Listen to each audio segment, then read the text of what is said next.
Dans le Coran, le mot dunya est utilisé. Tu sais ce que cela signifie? Cela signifie ce monde. Ce mot apparaît 115 fois dans le Coran. Est-ce que les gens le savaient à l'époque? La plupart non.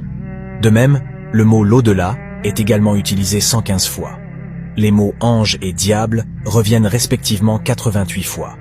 Le mot vie est mentionné 145 fois dans l'ensemble du Coran, tout comme le mot mort. Les bonnes actions sont mentionnées 167 fois, tout comme les mauvaises actions. Le mot zakat, qui veut dire l'aumône, est répété 32 fois, ainsi que le mot bienfait. Tous ces mots n'ont pas été placés ici par hasard. Allah a placé une immense sagesse derrière chacun des mots dans ce livre. Chaque verset, chaque mot, chaque lettre ont été placés à des endroits bien précis, et un nombre de fois calculé avec grande précision, mais ce n'est pas fini, écoutez la suite. Quant à Iblis, son nom est cité 11 fois, de même que la recherche de protection contre lui.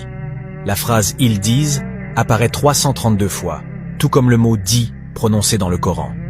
Les mots « faire le bien » et « corrompre » sont chacun répétés 50 fois. Les mots « paradis » et « enfer » sont chacun répétés 77 fois. Le nombre de fois où les mots « plantes » et « arbres » sont répétés est le même, 26 fois. Derrière chaque miracle numérique dans ce Coran, il y a une sagesse derrière laquelle vous devez méditer.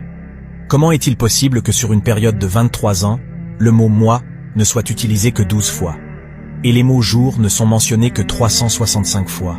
Ces chiffres sont impressionnants lorsque l'on y réfléchit, car il y a 12 mois dans l'année qui durent 365 jours.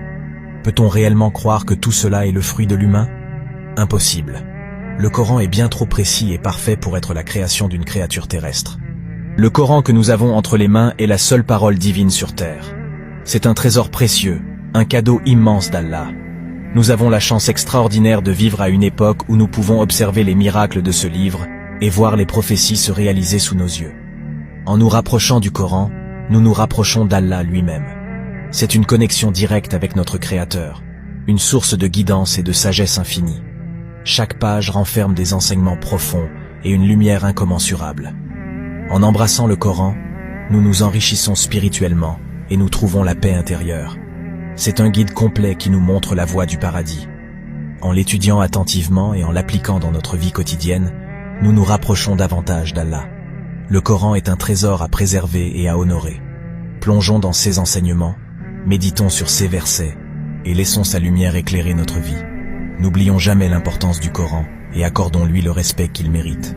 Qu'Allah nous protège et nous guide tous.